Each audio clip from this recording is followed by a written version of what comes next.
Well, it's the chance of a lifetime for any entrepreneur. So when David Overton from Eastleigh appeared on Dragon's Den, this was the last thing he wanted to hear. I'm sitting here thinking in a minute he's going to say something that is going to explain to me why it's worth £400,000. I just want to know what you've got that's absolutely amazing, that supports any kind of valuation at all, really. You might have thought it was all over, but the story didn't end there, because a chance encounter on a train led to David finding a kindly dragon of his own from right here in the south.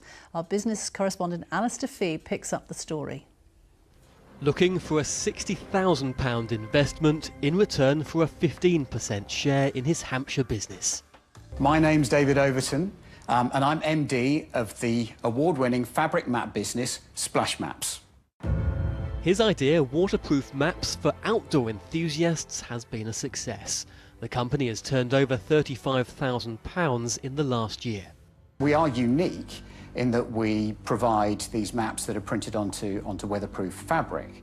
It was soon apparent that the dragons weren't convinced. Is this a scarf? What is this? Is this on poly or is it on silk? That's on a satin, that one.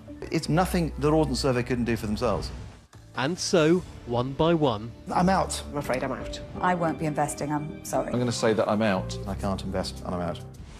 There's definitely a heart-sinking moment, and I had one dragon in mind, and when that one went, I actually said that's awful, and I don't think anyone's done that on Dragon's Den before, but that was straight from the heart. It was awful. It was awful, yeah. But the story doesn't end here. Just days after being turned away on television, David seals a deal with someone you could call a Dorset dragon, thanks to a chance encounter. I got the phone call from Lush, and they said Mark Constantine wants to have a meeting with you. And did that come as a surprise? That did come as a surprise. You know, I knew who he was once the context was put there, and someone told me that I'd met him on a train, so that helped me to put two and two together. Within weeks, Lush, the Paul-based cosmetics company, was selling maps of city centres as a novel wrapping for their own products. I think what they missed when they spoke to him was the man. Normally the dragons spot the man, and they didn't spot it in this case. Obviously Dragon's Den has a very set format, and it requires the dragons to have a very blinkered view. It isn't the way we do business normally, and to be honest, a chance encounter on a train is much more informal, much more genuine, going to get you a much better result.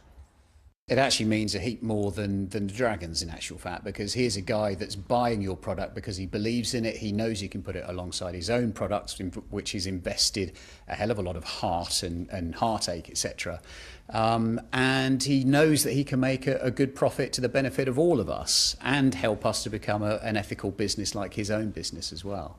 Of an initial order of 1,800 maps, a third have sold, and both businesses plan further collaborations. Having been turned away, on this occasion it's David, not the dragons, who has come out on top. Alastair Fee, BBC South Today.